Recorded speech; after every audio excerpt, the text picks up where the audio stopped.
అసలు వేదాంత శాస్త్రం చాలా స్పష్టంగా చెబుతున్నది ఏమిటంటే మనిషి తన కర్మవాసనల్ని ఎలా అయితే అనుభవించాల్సి ఉందో ఆయా క్షణాలు వచ్చినప్పుడు ఆయా దృశ్యాలు ఎదురుగా కనపడుతూ ఉంటాయన్నారు.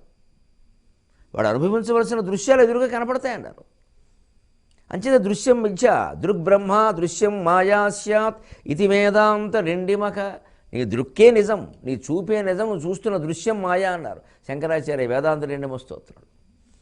నువ్వు అనుభవించవలసిన కర్మఫలాల కారణంగా నీకు ఆ ఎదురుగా ఫలాలన్నీ ఆ రూపంలో కనిపిస్తున్నాయి. భార్యో భర్తో పిల్లలో ఆపదలో సంపదలో ఏదైనా కావచ్చు, రెండూ మిథ్యే. ఆపన్న మిథ్య సంపన్న మిథ్య. అదే తత్వాన్ని గ్రహించగలగాలి. అంచేది వాళ్ళు వచ్చేసరికి అంతా మాయమైపోయింది ఆశ్చర్యకరంగా. అప్పుడు దేవేంద్రుడు వచ్చి స్వయంగా చెప్పాడు, ధర్మరాజా ఏం లేదు, కంగారు పడకు. మేము వచ్చినందువల్ల ఈ పరిణామం ఇప్పుడు ఎందుకు జరిగింది, ఇదివరకు నీకు ఆ నరకం ఎందుకు చూడాల్సి వచ్చింది అంటే, రాజ్యాంతే నరకం ధ్రువం. రాజు అయిన ప్రతివాడు ఎంత బాగా పరిపాలన చేశాను అని తాను అనుకున్నా కొన్ని లోపాలు జరుగుతాయ్యా. ఆ తెలియకుండా జరిగిన వాటికో అనుకోకుండా జరిగిన వాటికో తప్పనిసరిగా జరిగిన వాటికో శిక్ష అనుభవించక తప్పదు.